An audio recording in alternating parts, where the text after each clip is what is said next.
Good afternoon student. कल हम 10th class का लेसन बड़े भाई साहब पढ़ रहे थे। देखिए, छोटे मुंह बड़ी बात। कभी चार दीवारी पर चढ़कर नीचे कूद रहे हैं, कभी फाटक पर सवार उसे आगे पीछे चलाते हुए मोटर कार का आनंद उठा रहे हैं। लेकिन कमरे में आते ही भाई साहब का वह रौद्र रूप देखकर प्राण सूख जाते।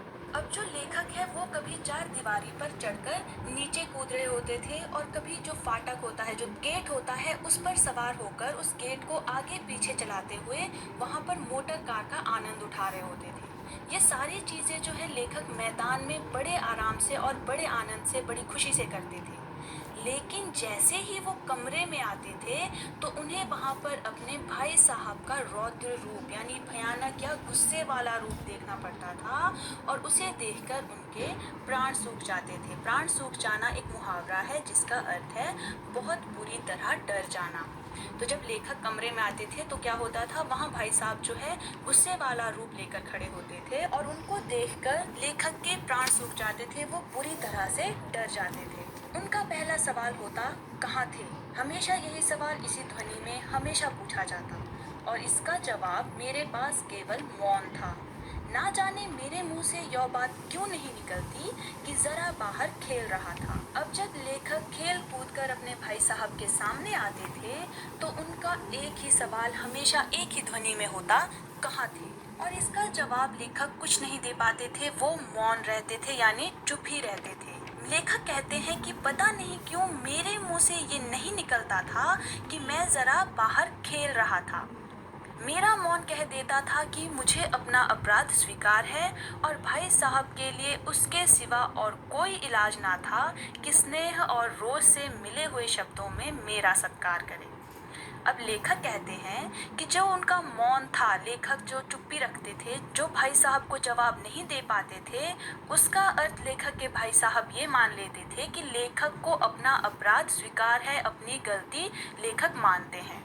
और जो उनके भाई साहब हैं लेखक के, उनके पास और कोई रास्ता नहीं रह जाता था सिवाय इसके कि वो लेखक का स्वागत करें, सत्कार करें, प्रेम और गुस्से दोनों से मिले हुए शब्दों में। इस तरह अंग्रेजी पढ़ोगे तो जिंदगी भर पढ़ते रहोगे और एक हर्फ ना आएगा। अंग्रेजी पढ़ना कोई हंसी खेल नहीं है कि जो चाहे पढ़ ले, नहीं ऐरा गैरा नत्थु खैरा, सभी अंग्रेजी के विद्वान हो जाते। अब यहाँ पर लेखक के भाई साहब लेखक को डांट रहे हैं कि अगर वो इसी तरह से अंग्रेजी पढ़ेगा तो जिंदगी भर पढ़ते रह जाएगा और एक हर्फ होता है, एक अक्षर तक उसे नहीं आएगा। क्योंकि अंग्रेजी पढ़ना कोई हंसी खेल नहीं था कि जो चाहे पढ़ ले, नहीं तो ऐरा गैरा नत्थु खैरा कहा जाता है बेकार आदमी को, कि नहीं तो सारे बेकार जो आदमी हैं वो भी अंग्रेजी के विद्वान होते, उन्हें भी सबको अंग्रेजी आती। यहाँ दिन रात आंखें फोड़नी पड़ती है और खून जलाना पड़ता है, तब कहीं यह विद्या आती है।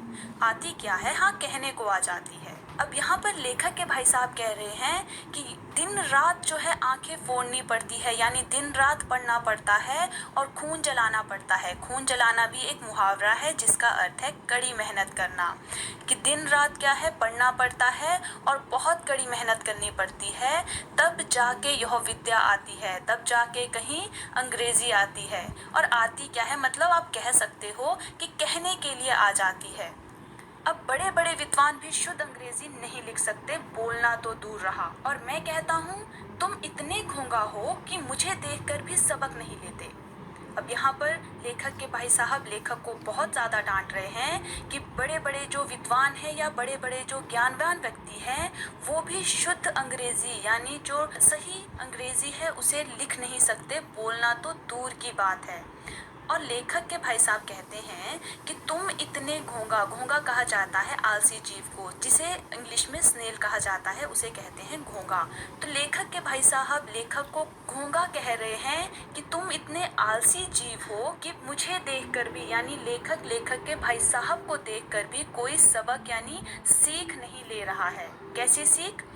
मैं कितनी मेहनत करता हूँ यह तुम अपनी आंखों से देखते हो, अगर नहीं देखते तो यह तुम्हारी आंखों का कसूर है, तुम्हारी बुद्धि का कसूर है।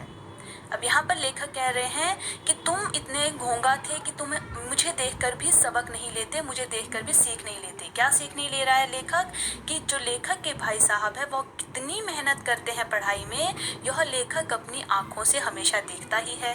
और अगर नहीं देखता है तो भाई साहब कहते हैं कि यह तुम्हारी आंखों का कसूर है, यानी लेखक की आंखों का कसूर है कि वो भाई साहब को मेहनत करते हुए नहीं देख रहा है, और लेखक की बुद्धि का कसूर है कि वो सबक या सीख नहीं ले रहा है। इतने मेले तमाशे होते हैं, मुझे तुमने कभी देखने जाते देखा है? रोज ही क्रिकेट और हॉकी मैच होते हैं, मैं पास नहीं भटकता, हमेशा पढ़ता रहता हूँ।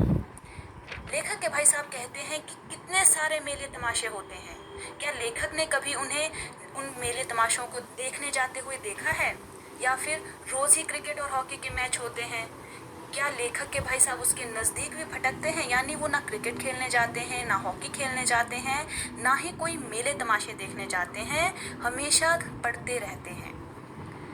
उस पर भी एक एक दर्जे में 2-2, 3-3 साल पढ़ा रहता हूँ। फिर भी तुम कैसे आशा करते हो कि तुम यूं खेल कूद के वक्त गवाकर पास हो जाओगे?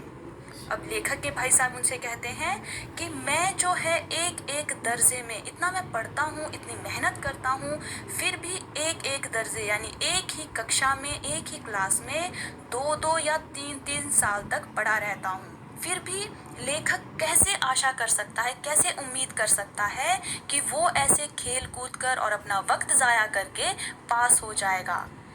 यानी यहाँ पर लेखक के भाई साहब लेखक से कहना चाहते हैं कि अगर वो इसी तरह से खेलता रहा, इसी तरह से अपना वक्त जाया करता रहा, तो वो फेल हो जाएगा, वो पास नहीं हो पाएगा। मुझे तो 2 ही 3 साल लगते हैं, तुम उम्र भर इसी दर्जे में पड़े सड़ते रहोगे।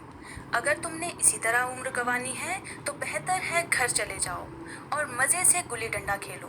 दादा की गाड़ी कमाई के रुपए को क्यों खराब करते हो? यहाँ लेखक के भाई साहब लेखक को समझा रहे हैं कि उन्हें तो केवल 2 या 3 ही साल एक क्लास में लगते हैं। अगर वह इसी तरह से अपना समय बर्बाद करता रहा, खेलता कूदता रहा और पढ़ाई ना करे, तो वो इसी दर्जे में, इसी क्लास में जो है पढ़कर सड़ता रहेगा, वो पास नहीं हो पाएगा।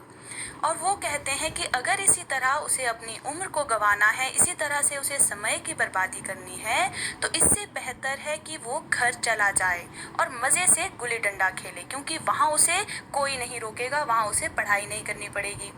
दादा की गाड़ी कमाई कहा जाता है मेहनत की कमाई को, कि दादा यानी उसके पिताजी की जो गाड़ी कमाई है, मेहनत की कमाई है, उसके रुपयों को वो क्यों खराब कर रहा है अगर उसे पढ़ाई नहीं करनी है, कि